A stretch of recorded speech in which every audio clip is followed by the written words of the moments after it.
স্বামীর চেহারার দিকে তাকিয়ে একটি আয়াত পড়ুন, আপনার স্বামী আপনাকে পাগলের মতো ভালোবাসবে।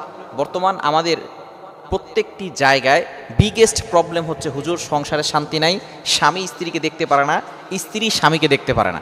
ম্যাক্সিমাম জায়গায় দেখা যাচ্ছে অনেক মহিলারা, মা বোন আমাদেরকে ফোন দিয়ে বলে, হুজুর আমার স্বামী পরকীয়ায় লিপ্ত হয়ে গেছে, আমার স্বামী এখন আর আমাকে সহ্য করতে পারে না, আমার স্বামী আমার সাথে খারাপ ব্যবহার করে, বাজে ব্যবহার করে।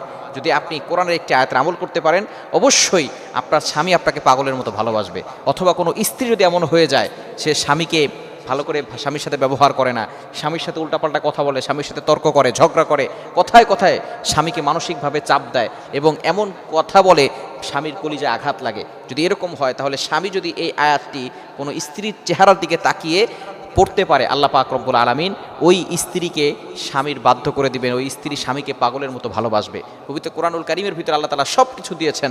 আল্লাহ পাক রব্বুল আলামিন নিজে বলে দিয়েছেন, 7 নম্বর পারার 11 নম্বর পৃষ্ঠার 7 নম্বর লাইন, সূরাতুল আনআমের 38 38 নম্বর আয়াতে আল্লাহ বলছেন, মা ফররাতনা ফিল কিতাবি মিন শাই, I have not left anything in the Quran. আমি কোরআনে কোনো কিছু বাকি রাখি নাই, বলেন সুবহানাল্লাহ। আল্লাহ তাআলা এই কোরআনে সব কিছু দিয়েছেন, এভরিথিং, যা কিছু লাগবে সব কিছু আল্লাহ তাআলা এই কোরআনের ভিতরে দিয়ে দিয়েছেন।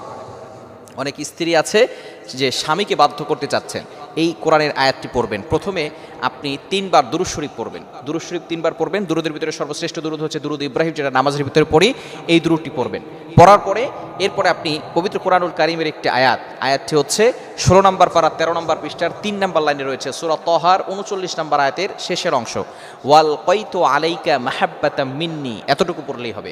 এতটুকু আপনি 11 বার পড়বেন। যখন পড়বেন তখন আপনার স্বামীর চেহারার দিকে তাকাবেন, অথবা কোনো স্বামী যদি তার স্ত্রীকে বাধ্য করতে চায়, স্ত্রীকে তার প্রতি আকৃষ্ট করতে চায়, তাহলে তার চেহারার দিকে তাকিয়ে 11 বার পড়বে। পড়ার পরে আবারও 3 বার দুরূদ শরীফ পড়বে। পড়ার পরে এই যে 11 বার যে পড়বে, এই পড়ার সময় তার স্বামীর কথা স্মরণ করবে এবং স্বামীর চেহারার দিকে তাকিয়ে পড়বে এবং দূর থেকে হলেও একটু ফু দিবে।